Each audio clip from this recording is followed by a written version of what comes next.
PDM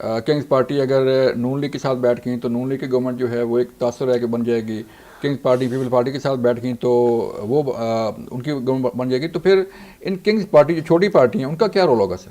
دیکھیں میں آپ کو بتاؤں کہ یہ ایک تاثر ضرور ہے اور یہ تاثر دیا جا رہا ہے، اور میں اس لیے میں کہتا ہوں کہ مجھے اختلاف ہے اس سوچ سے جو پی ایم ایل این نے کی ہے کہ انہوں نے یہ تاثر دیا ہے۔ اس سے انہوں نے کیا کیا ہے کہ خود ہی جو ہے اپنے الیکشن کو کنٹروورشل کر لیا۔ ٹھیک ہے سر، وہ کیسے؟ وہ ایسا کہ اگر آپ یہ کہیں، یہ تاثر دینا نا کہ میرے ساتھ کوئی کنگ پارٹی بیٹھی ہے یا میں کسی کا منظور نظر ہوں یا مجھے، حالانکہ اس کے برعکس ہے، پہلی دفعہ آپ کی اسٹیبلشمنٹ نے کہا ہے کہ ہمارا کوئی لینا دینا جو ہے نا وہ نہیں ہے، تو آپ کو پھر ایکسیپٹ کرنا چاہیے یہ بات۔ اگر آپ ایکسیپٹ نہیں کرتے، اگر اسٹیبلشمنٹ کہہ رہی ہے کہ بابا ہم آپ کے الیکشن میں ہمارا کوئی حصہ نہیں ہے، ٹھیک، آپ خود لڑیں، تو پھر آپ کہتے نہیں کہ میرے پر تو ہے جی، تو پھر یہ تو بڑا، میں سمجھتا ہوں کہ آپ نے تو پورا الیکشن پروسیس جو ہے اس کو مشکوک بنا دیا، اور آپ نے اپنے پلے بھی کچھ نہیں چھوڑا۔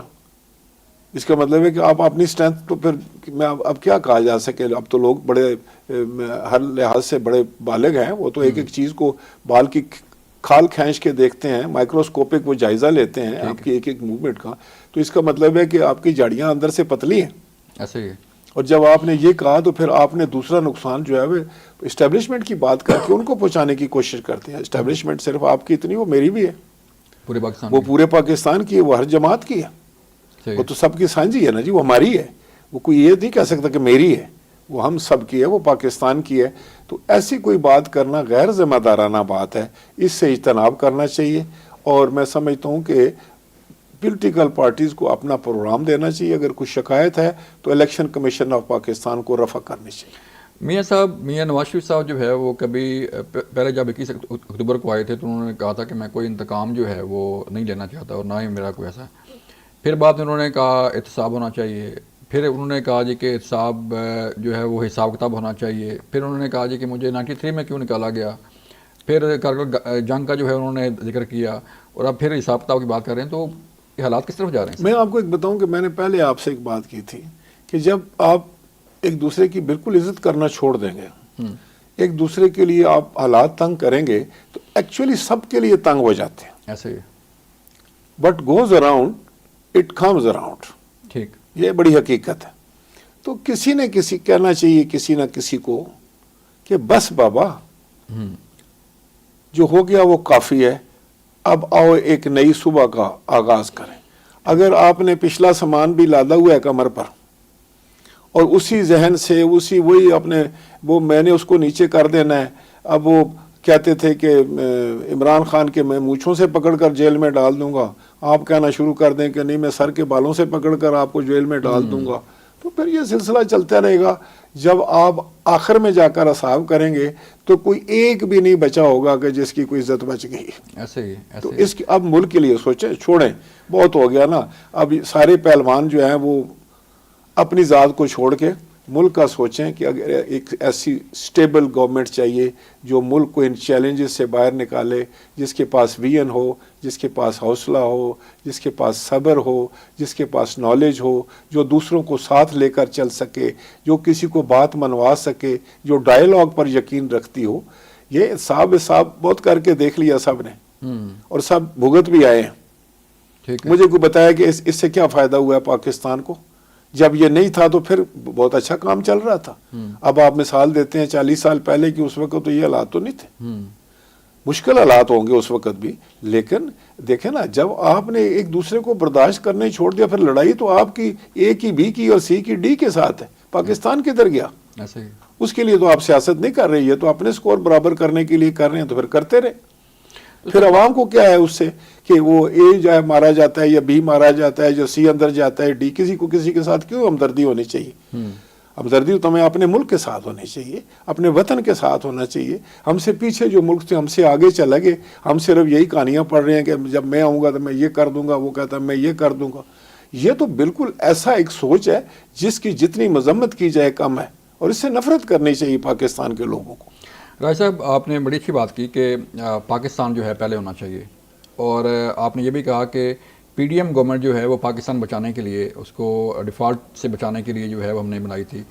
تو پھر کیا جو ہے وہ تمام سیاسی جماعتوں کو ایک پلیٹ فارم پہ اکٹھا ہونا چاہیے؟ آپ یہ کہہ رہے ہیں کہ سب کو مل کے جو ہے وہ پاکستان کو آگے بڑھانا چاہیے؟ بلوچ صاحب دیکھیں میری بات سنیں، کیوں اکٹھی ہو جائیں تو پھر ایک ہی جماعت بن جائے گی نا. ہاں اب بدقسمتی یہ ہے کہ اب میں ایک مثال میرے سامنے آ رہی ہے، میں اس سے اجتناب کروں گا.